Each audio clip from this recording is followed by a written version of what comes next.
Okay, guys, today I've had a lot of courageous people on this show, a lot, but I don't know if there are too many that are more courageous than the guy that I'm speaking to today. Mosab, Hassan, Yousef, how are you doing, sir? Hey, brother. Thank you for having me. Well, of course, my pleasure. I watched you, I think when your original book came out, Son of Hamas, I think it was 2010, a New York Times bestseller. I started seeing little clips of you, and then you kind of disappeared for a while, and then you resurfaced now with a vengeance. And so it's such a thrill to be talking to you. Maybe we could start, Mosab, by saying to each other hello in Arabic so that people know that we are the real deal. كيف صحتك؟ بخير تشرفنا.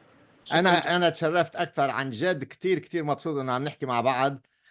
لهجتك لهجة فلسطينية لأن تشبه تبعي وأنا لبناني.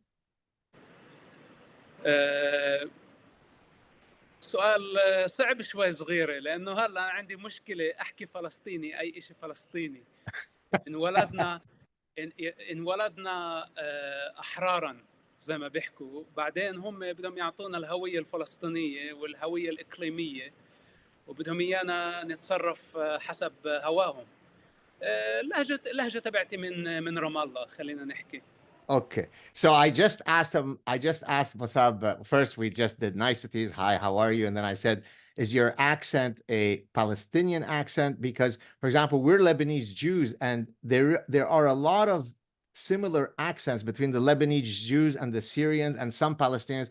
And he said that his accent is one from Ramallah. Okay, maybe we could start, Musab. You have an incredible story, your life story. Can you give a quick 5-10 minute summary for people who don't know your work, what your trajectory in life has been? It has been a challenge since day one, and whatever truth we have,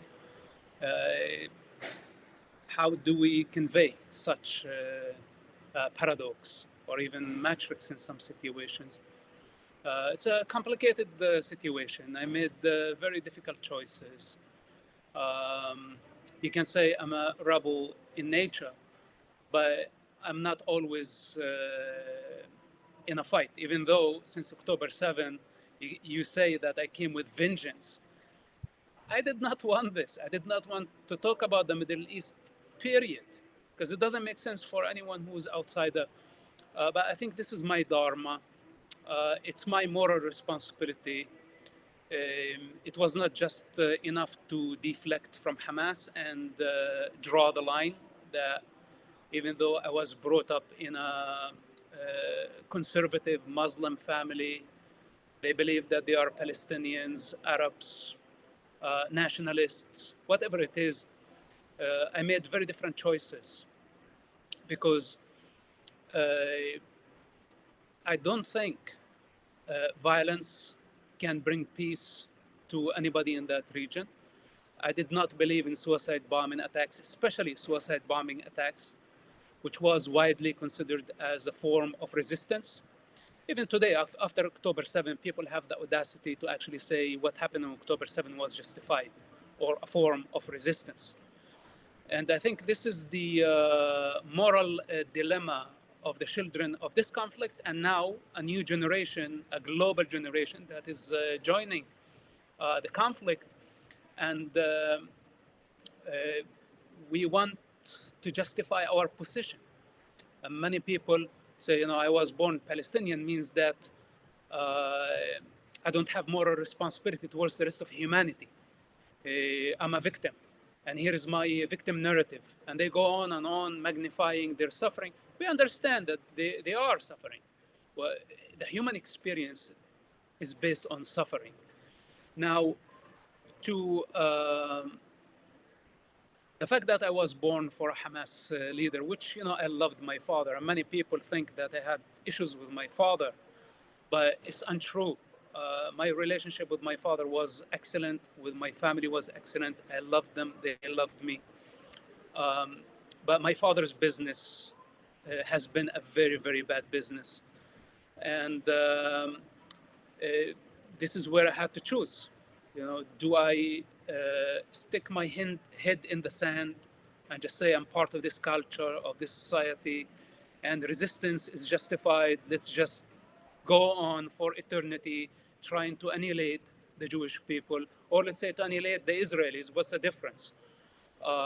It was nonsense and suicidal mission, especially for someone who was familiar with Hamas leadership, not only Hamas leadership, its military wing. I was in Yasser Arafat meetings. In fact, I brought the information that condemned Yasser Arafat after winning the Nobel Peace Prize.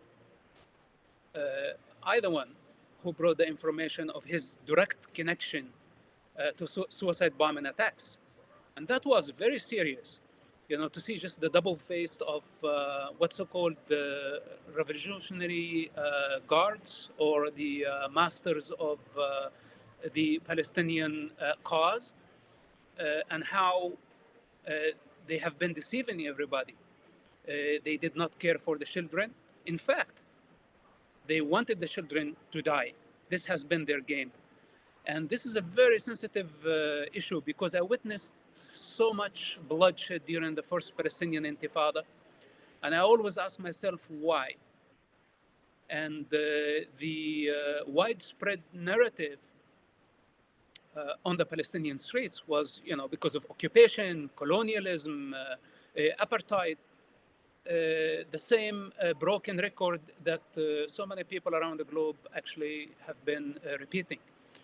So, but how long you can lie to somebody that all our suffering, our problems, our corruption, our abuse of women, of children, of power, stealing from public money, and using children as human shields. Or during the first Intifada, Yasser Arafat was sitting in luxury and other Palestinian leaders, and they wanted the children to confront tanks and the modern army so they can show the world a wrong image of what's going on.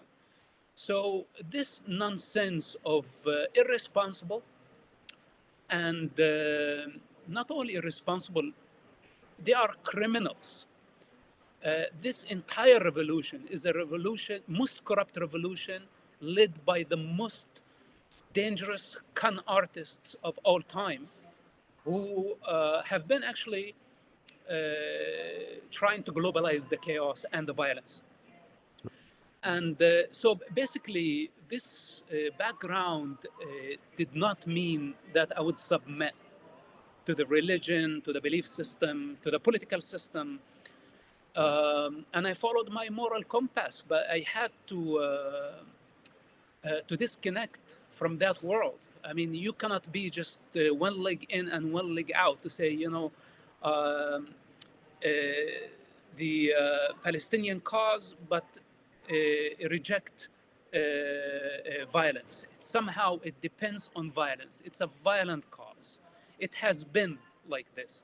Even those who tried to make peace, it was a tactical thing for the Palestinian Authority after the first Intifada, that they weren't sincere actually in their peace approach. To them, it was tactical to just return, then continue from there. I don't like hypocrisy, and I don't like when people lie, especially if it is going to lead to enslaving generation after generation after generation. For how long? And for the sake of what? So I lost my faith in what's so-called revolution, because what I came to realize from early age, that the revolution was only for the sake of revolution. It was not a revolution with a moral, ethical, fundamental compass that the revolution knew where they are heading. So basically, I can go on and on for hours. What actually made me make the change and reject the environment of my early life conditioning? But was it, was there a catalyst? You witnessed episode XYZ that really flipped you and, made you realize things? Or was it a gradual thing where at 5 or 6 years old, you were, I tell, for example, the story of how when we grew up in Lebanon and, we'd go to the synagogue on Saturday morning and I would ask my father, why are we now standing? Why are we chanting this? Why are we doing this? And then he would answer, just shut up and do, don't ask questions. And that to me, even as a 5, 6 year old intellectually inquisitive boy, didn't sit well with me. What do you mean I just get up and sit? I don't just follow. Explain to me. And so already there, I started having doubts about, the organized rigidity of religion. So in your case, is it something that you could say, I was 7, 8, 9, 10 years old already having doubts, or it's only when you became heavily involved at a later age as the son of the co-founder of Hamas that these things came to be clear to you? Look, of course, I did not have the realizations that I have today. Somehow I knew them deep in my consciousness. Um, but it's an evolution. And people want to reduce my life experience with all the adventures in it, in the public world and in the secret world of terrorist organization and the most powerful intelligence service out there. They want to just reduce me to a victim, somebody who's got like issues with his father, or someone who's got issues with Hamas.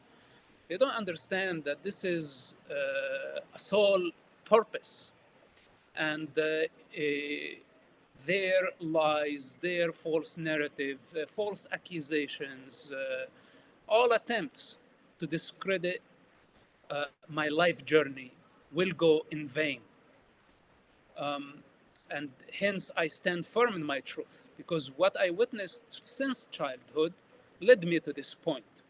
When we talk about society that justify honor killing, how can we blame this on Israel or on the United States, on the colonizers? This is a failing attempt to export all our problems, including social problems and cultural problems, on some hypothetical entity that we did not know about. So, in principle, this I did not like. I did not like to see a father hitting his daughter in the city square with a metal pipe on her head again and again and again until she died, while the public were watching and nobody did something about it. No one tried to stop him. Why? Because he's the father. He has the authority to kill the woman, because the woman is a property in that society. Now, this is not only one event in childhood, it's happening all the time. And in fact, there is no punishment for the honor killing. So a father can kill his daughter, or a brother can kill his sister. Then after that, there is no punishment. They just give the gun to the Palestinian Authority police station, and they don't spend even one night in prison. So now when we are dealing with such brutality, where the rape victims being punished equally as the rapist, and that's protected by the belief system. This is protected by the culture. It's the agreeable.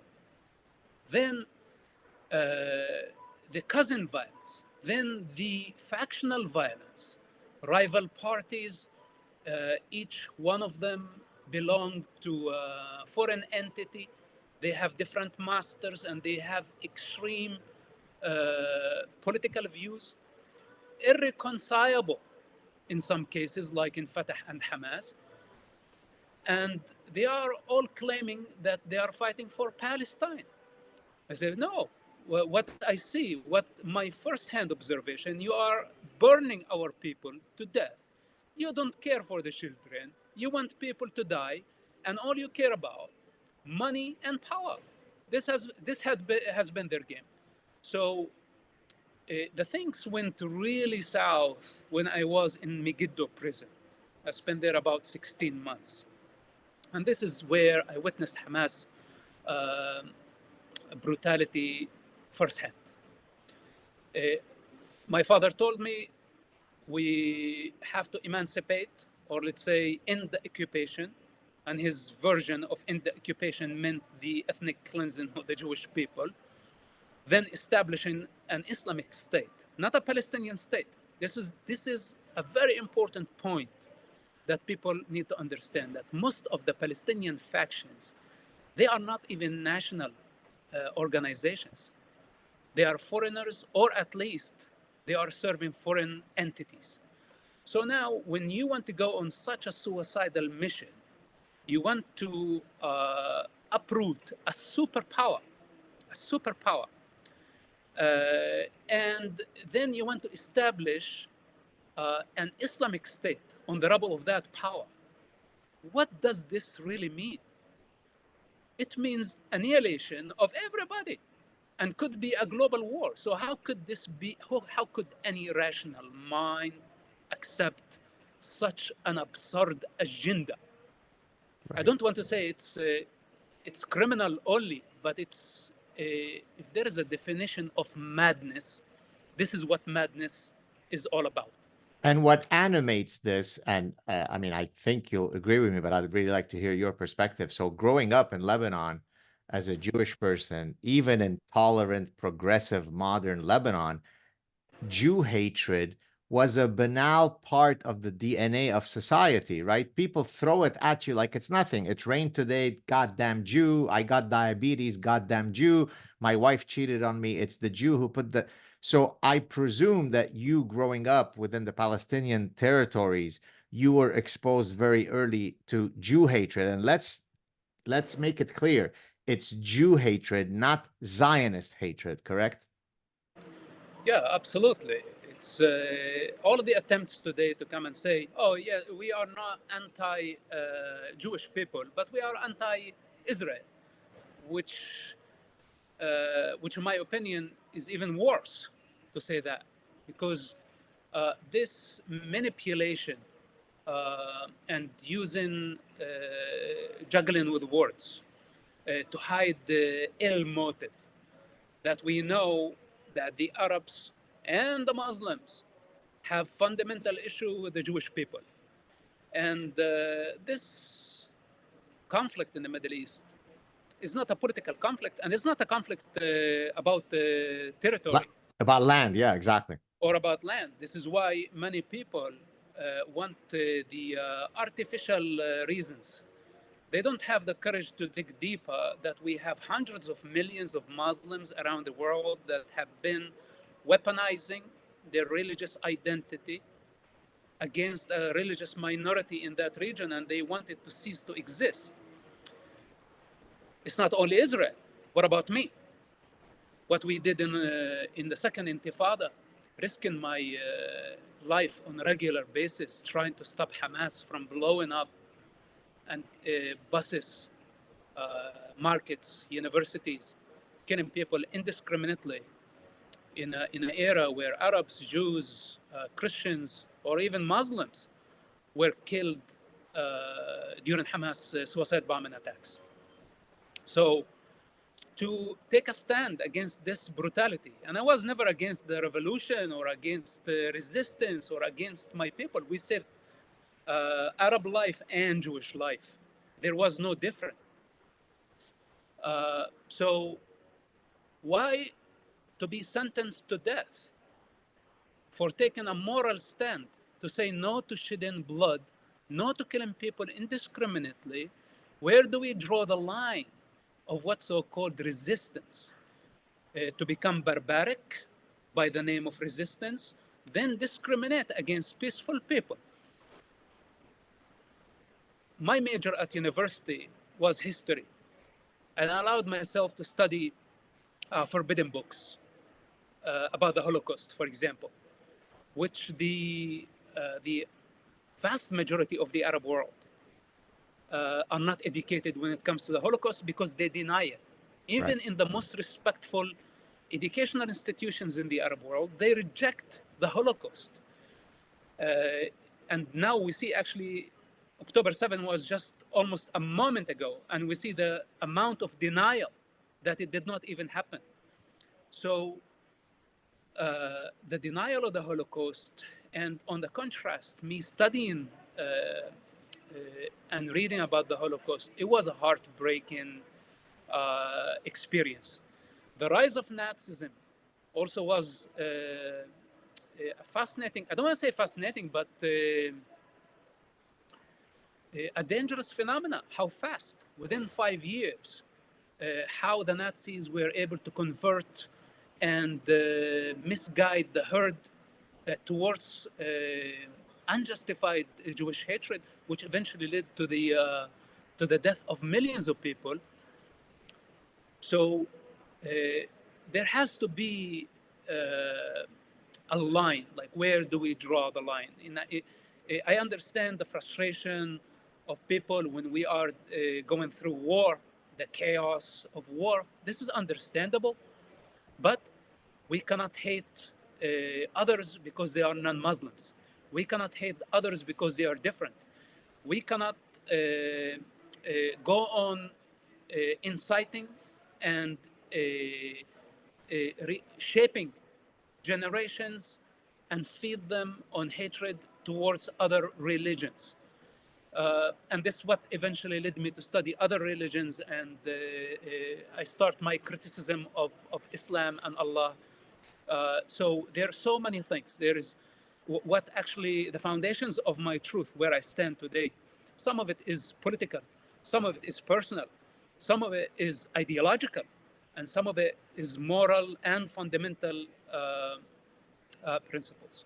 Do you think so? Some of the people that I've talked to through the years put on an optimistic lens when it comes to Islam, and they say if they're honest enough to admit, yes, Islam contains a lot of content that is completely incongruent with our values here, let's say in Western secular societies, but they will then add, just like other religions were able to reform, certainly Islam can be reformable. Now, I've often argued that actually that is an impossibility, because if Islam is the final inerrant word of God, by definition, it could not be changed, right? ما في حرف اللي لازم تغيره, right? There's not a single letter, a single syllable that should be changed. So you Right. really are at an impasse where, from a doctrinal perspective, you cannot reform Islam. So having said that, so my first question will be, can you reform Islam? And then my second question is, can Islam coexist peacefully within a Western context? Look, in order to reform Islam, we need someone with a higher authority than Allah itself. As long as this individual, under the umbrella of Islam or the constitution of Islam, they don't have authority to change the Quran. They may have the authority to have their own interpretation and put some nice twist to it, sugarcoat it, and try to make it, fit in the 21st century. But can we do this with every Islamic law? Can we do this with every verse in the Quran? I cannot think of anybody who has that authority. And all the Islamic religious centers or educational institutions, they don't have that authority. They are all under the burden of a book that was not even written during the days of Muhammad. It was written way after his death. Muhammad himself claimed that he was illiterate, meaning he did not write it, or when it was scripted, he did not have the tool to verify what others wrote on his behalf. Then it was collected some 150 years later. Some accounts say 400 years. So how can I consider this book legitimate? Then the Islamic Sharia, the Islamic law itself, it it cannot meet with the demand and the modern day problems for humanity. If I want to go around and start butchering people, cutting their hands, cutting their arms, cutting their legs, because of felonies or because of crimes they are committed, stoning people in the city centers, killing rapists and rape victims in the same place. Then what about jihad? This is one of the biggest problems. Most religions are delusional and they need to be actually integrated. They have the essence, and intelligent people see the essence of the way. So, and they can integrate it into a higher consciousness. That's possible. The Sufis were able actually to see Islam beyond politics and beyond man made laws. Because if you are spiritual in your essence, if you are sincere and devotional, you will arrive at the truth eventually, because with humility and devotion, truthfulness, discipline, fasting, praying, uh, this is not a political thing. But who those actually need the politics, or they need the religious mask? Those are the ones who are insecure. Those are the ones who just sheep. They don't have authority over their own lives, and they cannot escape the cave of religion. It's their security, it's their identity, it's everything they know. So, hence, they want now to convert everybody, the rest of the universe, to be like them, rather than trying to integrate to a higher consciousness. So there are so many fundamental problems about Islam. Jihad is the most dangerous aspect of Islam that is not available in other religions. Not only to be delusional in your belief, because Muslims say that they are believers. And I say, well, believing is not enough. It's either you know or you don't know. Don't tell me you believe or you disbelieve. So the fact that they say that they are believers of Allah as entity that sits on a throne at the corner of the universe, that who has been preparing a hellfire for all the infidels and the majority of humanity who are non-Muslims, sounds absurd. So how And do you, someone who had your personal trajectory in life, who's coming with all the, you have all of the credentials and right imprimatur to say, I know what I'm talking about. I don't need some, undergraduate at Columbia University who can't tell where what Islam is or what Palestine is to be lecturing me. And yet we're seeing millions of Westerners fall completely under the sway of this romantic idea of, Islam is the language, is the religion of the noble brown person. Palestine is the land of the oppressed. So there's kind of a romantic view that is in part shaped by this astronomical ignorance about the realities that you can certainly speak to.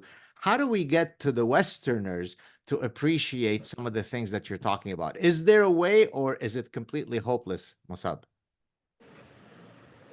well, it takes manifestation to understand a certain theory. For those who studied history, especially the Islamic history, it is not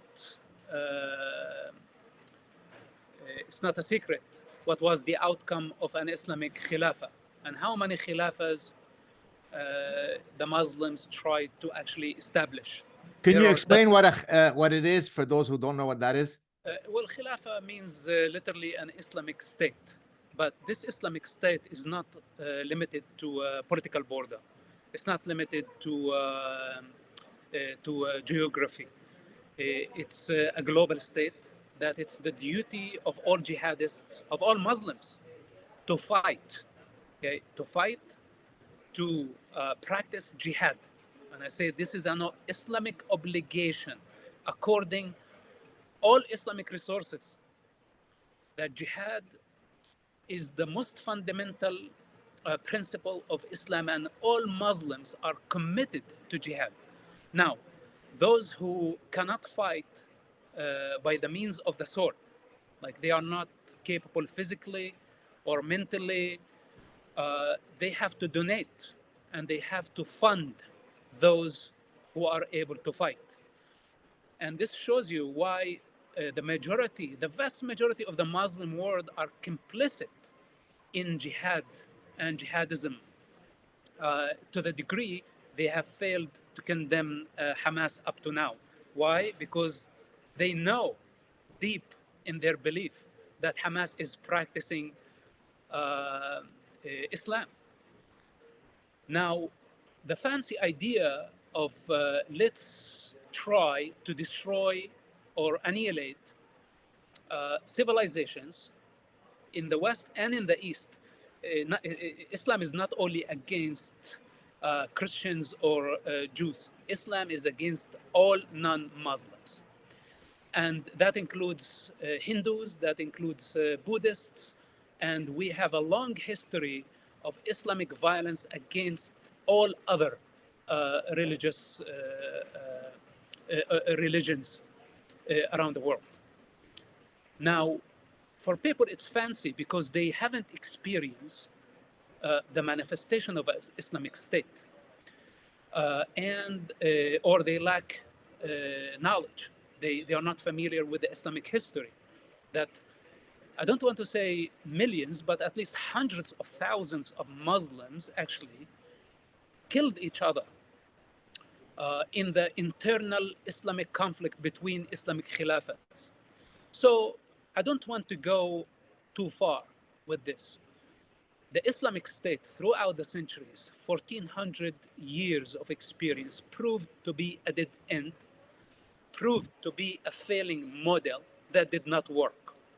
So today, as a historian, as a person who is not willing to compromise my intelligence, I know that the Islamic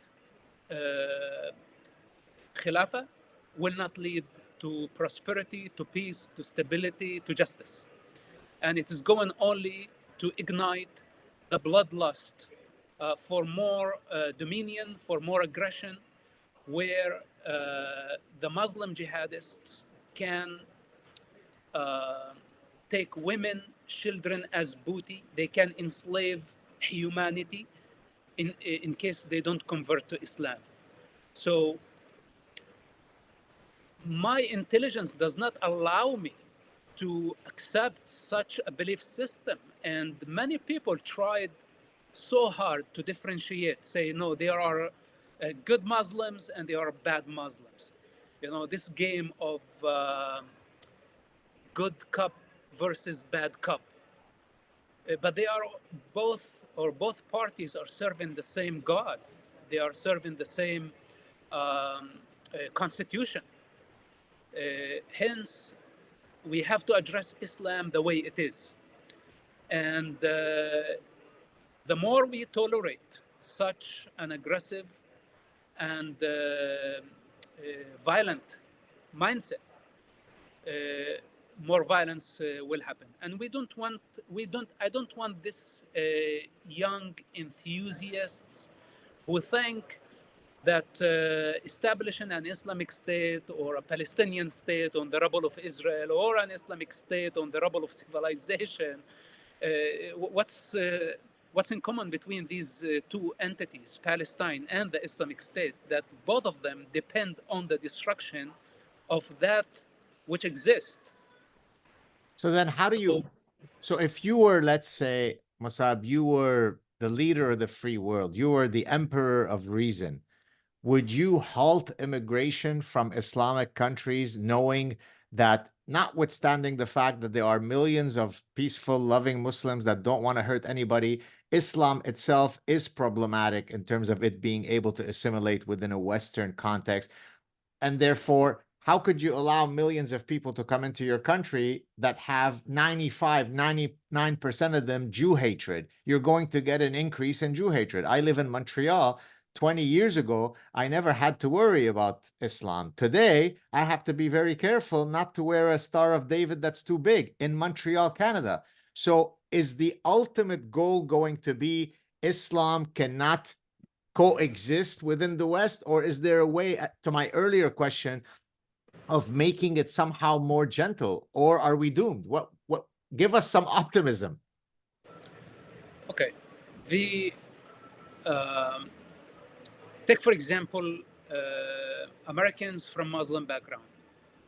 When they vow loyalty to the American Constitution, this is supposed before they get their citizenship as immigrants, they make a vow to the American Constitution and loyalty, national loyalty to the United States. This is the supreme authority of all Americans.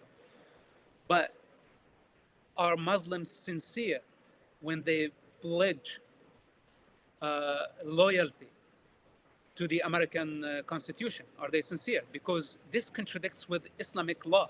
The Sharia law does not see any higher authority than Allah, whether if it's earthly or heavenly. Allah is, don't they say Allahu Akbar means Allah is greater? The greatest, yeah. It's not the greatest, is greater, but greater than who? Then what? Yeah. Than everything else. Yeah. Than the other gods, and than man, than creation. They totally separate divinity from creation. And I think this is a fundamental problem in Islam that does not see actually the creator and creation as one thing. So anyway, we need the Muslims who immigrate to the West to make their loyalty to the country that welcomes them and give them citizenship, not loyalty to a hypothetical entity called whatever you want to call it. Now, people have the freedom to practice Islam if they want. At some point, I was practicing Islam more than anyone else. My mother used to say, "You were born in a mosque," you know, when she wanted to give me a hard time when I asked questions. And it's true. You know, Islam was our project. My family brought Islam back to life. So this is where I get my authority to criticize Islam. Also, as someone who went to a Sharia school, someone who studied the Quran, someone who's familiar with the Islamic intellect and the different Islamic schools, their dialogue and their argument. So you cannot be American and Muslim at the same time. You have to choose. If you make your pledge and your loyalty to the American Constitution, you are contradicting with Allah. Then you have a moral crisis. But there is a concept in Islam called taqiyya. And in taqiyya, you can announce something, like if you were in Dar al-Kufr, which is, let's say, the country of infidels.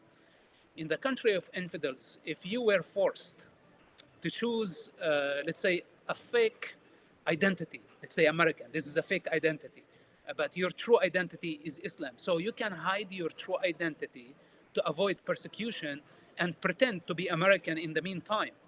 But when we have chaos, like the chaos we experience right now regarding Palestine, all of a sudden, the loyalty is not to the American Constitution. It becomes the loyalty to Islam and to Allah. Wow. Are you able to, I mean, when you make your public pronouncements, is there a greater success rate in trying to convince the Westerners who have romanticized these ideas? Or are you able to take some of the doubting Muslims and get them to finally see the light? Is there a difference in your ability to actually persuade either of these two groups? Look, I have been in this, I don't know, say a mission because I don't have a mission, but journey, trying to explain to people the danger of Islam, and it looks like many people are in denial Yeah.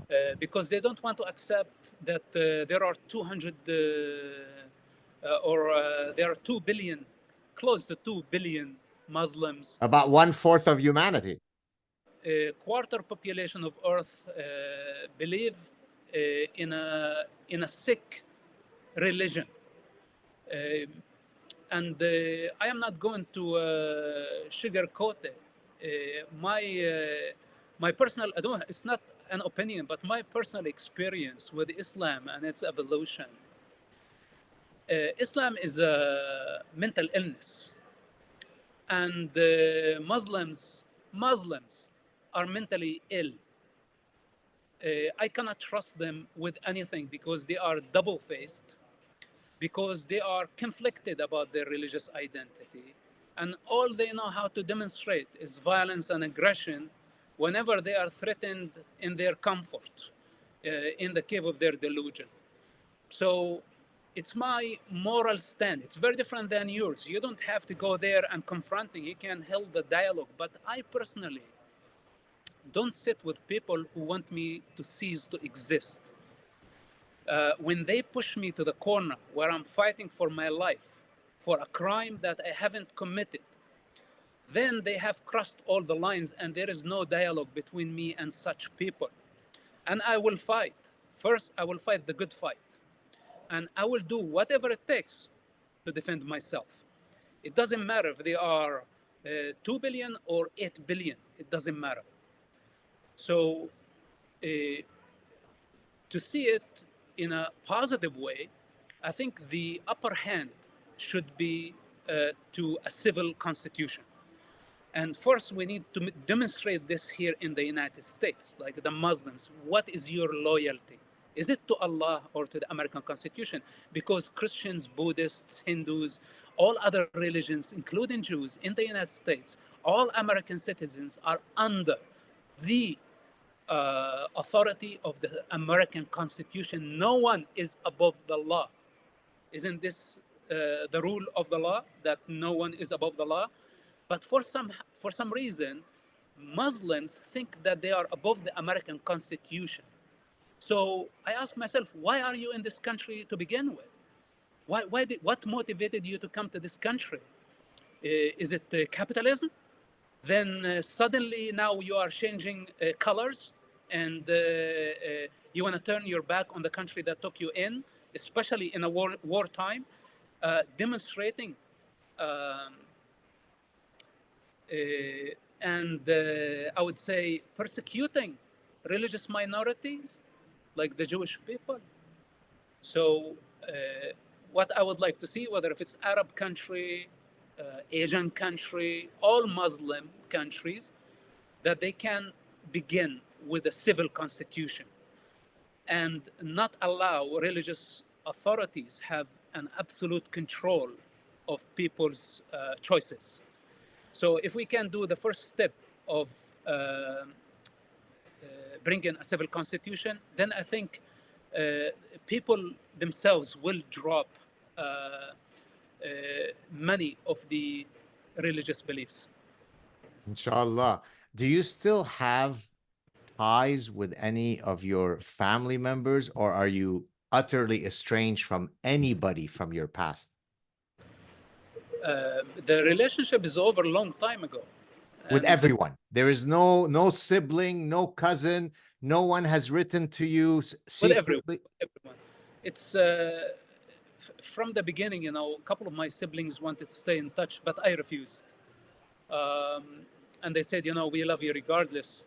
But I refused because their life could be in danger if they stay in touch with me. And also, I did not want to complicate it to the family. My family got really hurt because of the choices that I made. They are still hurting. And this is actually the highest price that was paid. I did not pay the highest price. It's my mother who paid the highest price because she cannot understand the choices that I made. But this is where I really had to choose between my comfort, between my security, and bring the truth of the inner work of what's so-called Palestinian revolution and the origins of this complicated issue. It's not coincidental that I'm here. And as you said, I disappeared. I thought I just did my part, and I thought I moved on. And in the fact that I did not come back with vengeance, the reason for my outrage that I went into silence for a very long time, I did not even talk to anybody, Palestine, to nobody. Like, I did not need, that's it. I got shunned by my family. I moved on. And I took responsibility for the decisions that I made in my life. But then, when October 7 happened, I just could not help it. I could not help it. It brought me back in the worst possible way, because this has been my warning from day one. Not only to my father, not only to other Hamas leaders, also to Israel and to the Israeli intelligence service, to the Americans, that Hamas was danger. But in 17 years, we did not do what it was necessary to prevent Hamas from reaching this far, because we had to compromise. Wow. I mean, I'm often asked by people, how can I have the courage to speak out? I mean, never mind about Palestine or Islam. It could be about, you know, can can biological males compete in female sports? And they're too afraid to say that, no, that's crazy. How could you allow the sexes to mix? And the excuse I always get is, you don't understand, Professor Saad. I will lose my job. I won't get my promotion. I won't get a good grade on the exam. So there's always an excuse, while it's not for you to be courageous and speak out. And here I have in front of me you, who, I mean, never mind today, you're still taking risks, right? There are people who might want to hurt you today, but you were working within that world, the most dangerous possible world, helping the other camp, the Yahud, the bad guys, the evil ones, the shaitan. And so it contextualizes the kinds of risks that people think that they're taking when they compare it to the risks you had to take. So that's point one. I'll cede the floor to you in a sec. Number two, one of the things that I talk about in my most recent book, the book on happiness, by the way, is that for you to be happy, you have to live an authentic life. And what you've done basically is exactly that, because you've said, I'm willing to give up all of the love and support of my entire family, because to not do so would be inauthentic according to my moral compass. So that's remarkable. If you want to add anything to that, go ahead. Yes. Well, listen, most of us live in darkness, and we create convenience out of our narrative, our belief system, because we're afraid to die. We're afraid of death. We are afraid of others. We're afraid to be judged. We're afraid somebody is going to come and harm us. Hence, we don't take risk. We don't challenge our own belief. And when someone comes to get us out of, challenge anything that can get us out of our comfort, the pattern that we repeat on regular basis, then we think we have mastered life just because we know how to repeat a pattern. Well, I also can train my dog, to repeat a pattern on regular basis, and they would be doing an excellent job. Individuals of higher intelligence, we don't accept beliefs. As I told you, it's either we know or we don't know. Now, to be intimidated and swayed by the opinion of the majority, and this is especially what's happening right now.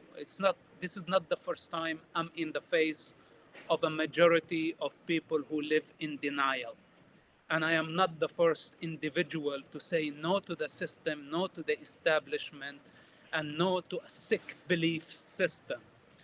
Many others tried this before, and swimming against the current could be destructive. But when I say we, the handful of people who chose to go against the flow or the current of a society, we take the risk, and death is part of it. I personally make my peace with death on a regular basis. In fact, death is not a threat at all. Death is a friend. And as long as we are afraid of death, then we are trying to get along. We're trying to please everybody. We're trying to please the parents, then we are trying to please the teacher, the guru, the politician, the neighbor, our children, and all the irrelevant people to our lives. We try just so hard maintaining a certain public image. What happens in the process that we lose our freedom and we lose our individuality and we just become what others want us to be. I don't accept this for myself. And yes, it's part of the confusion. You know, people are confused about their sexuality, about their sexual identity, and we come with all type of cunning methods to justify the imprisonment of the mind. I don't believe mind is a real thing. I don't believe consciousness is a real thing, and we're just passing through life. Hence, it's not our right to take our generation, then steal the dream of next generations, especially steal the dream of children by deciding for them what to be. That children were born innocent. They were not born Palestinians. They were not born anything.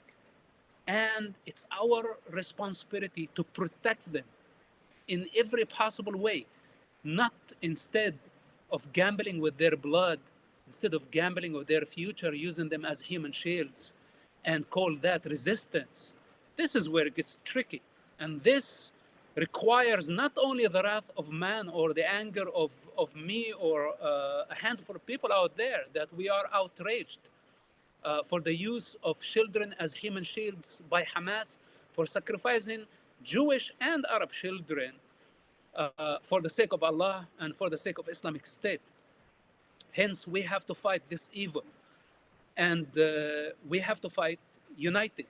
Now, if we get hurt in the process, if we get killed in the process, this is not the final destination. Everybody is going to die. And you think those who are playing it safe, the mediocres, trying to please everybody, living the life of slavery, do you think any of them is safe or any of them can hide from death?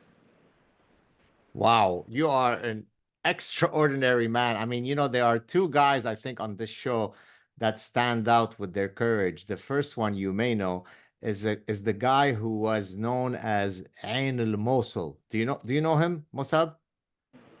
Ain al-Mosul is a guy who was documenting the horrors that Daesh, ISIS, was doing in Mosul while ISIS was trying to find where he was. And he was doing it from within Mosul. He then left, he immigrated to France, and we had a chat. And I think you certainly fit within that level of unimaginable courage. Thank you so much. But before I let you go, ما بنشبع منك حبيبي، فيني احكيك بعد 10 ساعات. Are there any projects you're working on now? Any books that you're writing that you'd like to use this opportunity to promote? In principle, I try not to promote any books. Maybe you can see this clearly on my social media. I try not to mix my personal interest with this bloody situation. Yes, I have a book out there, and there is a book coming out. But I do this projects for fun. I wrote a book about the life of Muhammad. And this is one of my biggest projects. I spent the last 10 years actually writing it. It's a very positive narrative of the life of Muhammad. I don't know how this is going to fit in this global chaos. It was supposed to be published within weeks, but I put it on hold just for the sake of the situation. The creative process continues, but whether if I am here today or tomorrow or all of a sudden I vanish, and that's possible because I'm not dependent on this conflict for survival. I have a magnificent life somewhere, surrounded by people I love very much. and they have nothing to do with this conflict. It's very strange for them, when I tell them stories about human madness in the Middle East. So for me, this is just a temporary situation. I had to come back for this human tragedy. And what I am hoping that we will remove Hamas from power. And I will not rest. In fact, I will not rest until this goal is accomplished. Whether we go into Rafah or we don't go into Rafah, Hamas is over. This has been written in a different plane. It's not up to any earthly authority, I promise you that. Sounds absurd, but I promise you that there is going to be a time. You will look back at this conversation and you know that I promise you that Hamas is over. Hamas is finished. Once Hamas is removed from power, people need to drop their false identities. I don't mind if they want to call themselves Palestinians, Arabs, Egyptians, whatever they are, Muslims. It's their right to identify with the devil of choice. That's not my problem. But if they try to weaponize their religion against religious minorities, risking the lives of children, this is something that I am not going to tolerate. All the freedom fighters around the world will not tolerate, regardless of a majority of sheep being led to the slaughterhouse. Now, Palestine is a trendy thing, and many people want to be part of the revolution.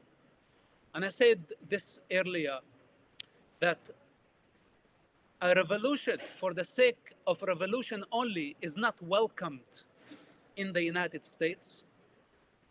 Parents who send their children to campuses, they have the right to know who is behind the mask, because it could be an activist, it could be a sympathizer with Gaza and the tragedy there, but also can be Satan.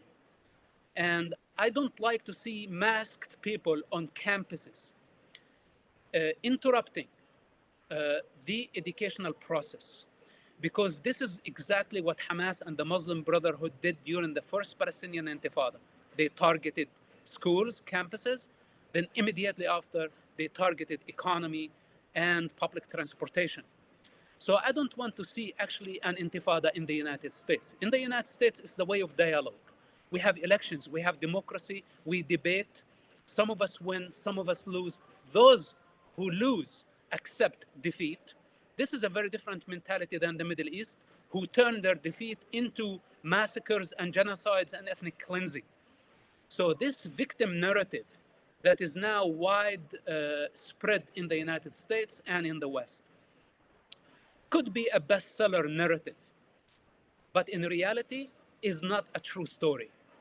So with that said, Palestinians can be whatever they want to be, as long as they drop their mad idea to annihilate Israel, as long as they drop violence as a mean of achieving political agendas. So if they want to practice Islam, I see them praying on the sidewalk. I see also dog walking around the street, and it's about the same for me. Oh boy, here comes the death threat. Here come the death threats.